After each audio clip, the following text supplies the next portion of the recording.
terima kasih saya ucapkan kepada pemerintah Republik Indonesia.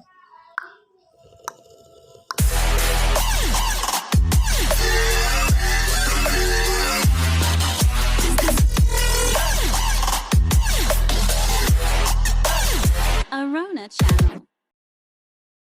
Kembali kita kali ini bertemu dengan abang kita senior dari jurusan THP ya bang? Iya bang. Namanya tadi siapa bang?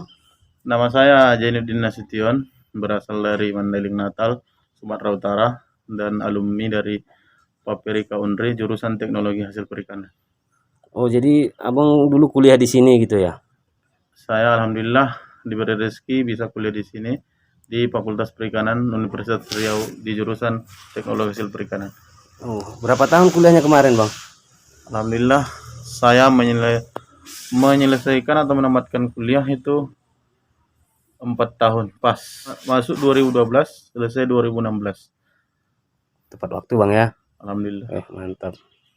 Alhamdulillah saya masuk bidik misi dalam artian saya selama kuliah alhamdulillah di pemerintah kuliahnya. Jadi terima kasih saya ucapkan kepada pemerintah Republik Indonesia selama masa pendidikan saya alhamdulillah banyak dibantu oleh pemerintah. Apa tips dan triknya biar bisa cepat selesai dan ilmunya juga dapat gitu loh bang?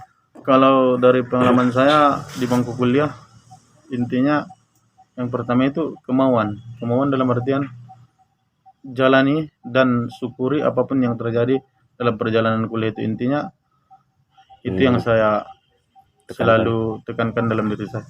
Apapun permasalahan yang saya hadapi dalam kuliah, baik dalam finansial saya, keuangan segala macam, yang penting saya mengutamakan kuliah nomor satu. Seperti kata pepatah, kalau ada kemauan pasti ada jalan, begitu. Bagaimana sih biar cepat selesai ilmunya juga dapat? Yang pertama itu kita banyak bergaul, dan saya berasal dari Mandailing Natal. Dari semua daerah saya berkawan. Dari semua daerah dalam artian saya tidak berkawan dengan Mandailing Natal aja, Sidimpuan juga bukan orang Sidimpuan saja kawan saya. Jadi teman duduk saya itu semua daerah.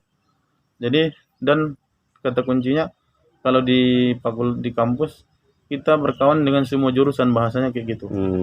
Dan alhamdulillah ilmu kita dan ruang lingkup kita untuk menyerap pelajaran itu semakin banyak, karena semakin banyak kawan kita untuk berbagi ilmu. Kita juga merasa lebih nyaman kalau banyak kawan di kampus. Jadi nggak terasa di perantauan itu bang ya? Terasa di perantauan. Iya, betul, Dan betul. intinya kita harus cari kawan sebanyak-banyaknya. Itu satu kunci juga itu. Kita tidak harus bergaul sama orang satu daerah kita, dan kita bergaul dengan semua orang. Gitu. Dan membatasi pergaulan, artinya kita mengambil hikmah yang baik-baiknya, kita tinggalkan yang buruk-buruknya, begitu. Betul. Begitu.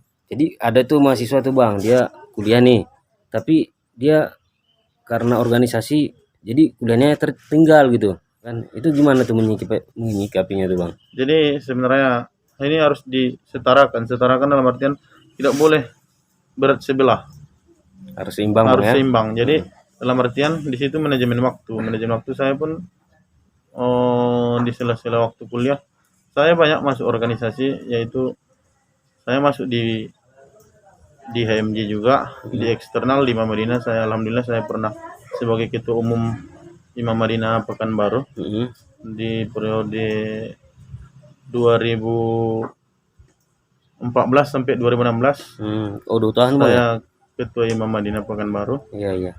Tapi alhamdulillah di sela-sela itu kalau kita bisa memanajemen waktu tidak masalah. Dan kita harus tahu tujuan kita, tujuan awal kita masuk organisasi dan tujuan awal kita untuk kuliah. Jadi harus kita seimbangkan. Jadi sekarang kegiatannya apa nih bang? Kalau boleh tahu nih ya. Kalau sekarang kegiatannya ini di luar mungkin saya banyak bekerja di gudang gas ya. Di gudang gas bang ya? Di gudang gas, membantu kawan gitu. Di Universitas Riau ini di administrasi sama di lab, laboratorium pengolahan. Oh abang berarti aktifnya di laboratorium Di gitu laboratorium. ya? Jadi sekarang nih bang kan, ini kan kita lagi masa pandemi COVID nih, udah hampir setahun bang ya. Apakah masih ada aktivitas mahasiswa gitu di lab gitu? Kalau masalah aktivitas mahasiswa sejauh ini tetap ada, cuman dibatasi.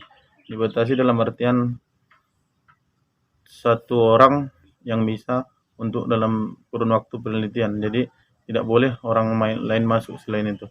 Oh gitu Bang ya. Kan ini kebetulan hari wisuda Bang ya. Ya, hari sudah. Dari jurusan Abang sendiri kira-kira berapa orang yang wisuda untuk kali ini Bang?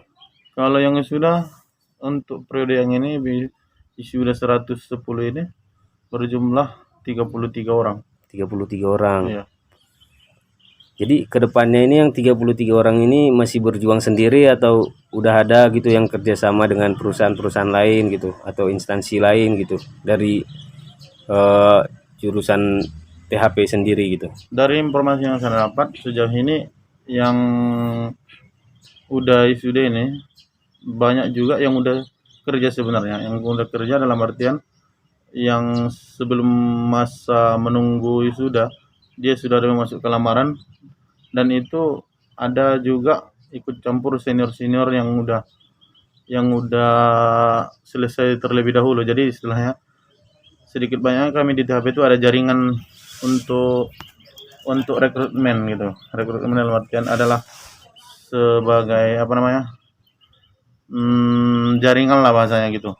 Dan sebagian ada yang berjuang sendiri-sendiri karena kan banyak kan selama pandemi ini sistemnya kan online, jadi Iya betul betul. mungkin untuk melamar kerja itu lebih mudah dalam artian sistemnya kita dari rumah tapi berkas kita masuk kemana-mana dan tesnya kita di rumah. Jadi saya rasa untuk masa ini lebih mudah lah dibandingkan zaman sebelum-sebelumnya, mungkin harus antrian dulu panjang di depan perusahaan segala macamnya kan. Iya betul betul. Nah, betul. begitu. Ke sana ke sini. Tapi sekarang ini untuk rekrutmen lebih mudah. Kita di rumah kirim CV segala macamnya selesai. Tinggal kirim berkas. Ya. Wawancara pun dari rumah. Tidak harus Datang ke kantor gitu datang Bang ke ya. kantor dulu. Jadi sekarang sistem online semua Bang ya. Online. Setelah kita dinyatakan lulus, baru kita ke perusahaan tersebut atau instansi tersebut. Saya dengar Abang berasal dari Mandailing Natal ya. Ya, Mandailing Natal. Jadi ada nggak kira-kira kedepannya Abang ingin membangun Mandailing Natal tersebut gitu?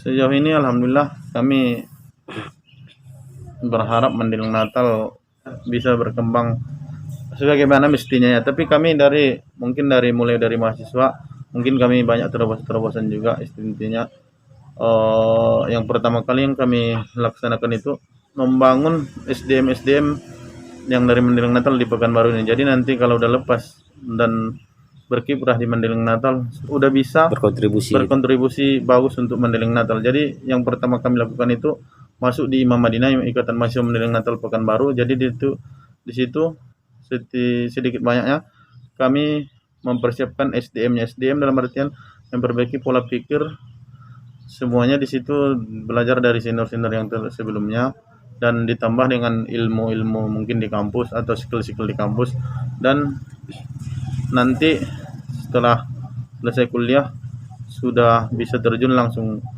untuk berkontribusi untuk kemajuan Mandailing Natal. Dan sejauh ini alhamdulillah banyak mahasiswa dari Medan, dari Riau, dari mana-mana, alhamdulillah semua sama misinya, sama tujuannya untuk Mandailing. Oke Bang. Jadi ini pertanyaan terakhir nih Bang. Abang kan udah sarjana. Abang jawab cepat aja nih ya.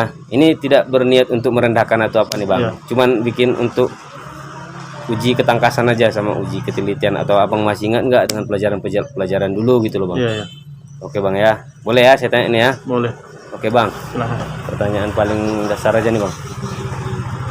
Oke, 1 tambah 1 kali 0 berapa Bang? 1. Memang berarti pemerintah nggak sia-sia ngasih beasiswa ke Abang nih. Arona Story sukses selalu, jaya selalu, dan bisa membuat konten-konten yang lebih bermanfaat. Itu saja pesan saya. Tetap berkarya dan maju selangkah demi selangkah. Semoga sukses untuk kedepannya. Selamat channel Arona Story. Sukses selalu. Jangan lupa subscribe dan selamat siang dan selamat bertemu kembali. Selamat Bang. channel Arona Story. Terima kasih Bang. Assalamualaikum. Tetap pakai maskernya Bang ya. Ya, siap. Mantap.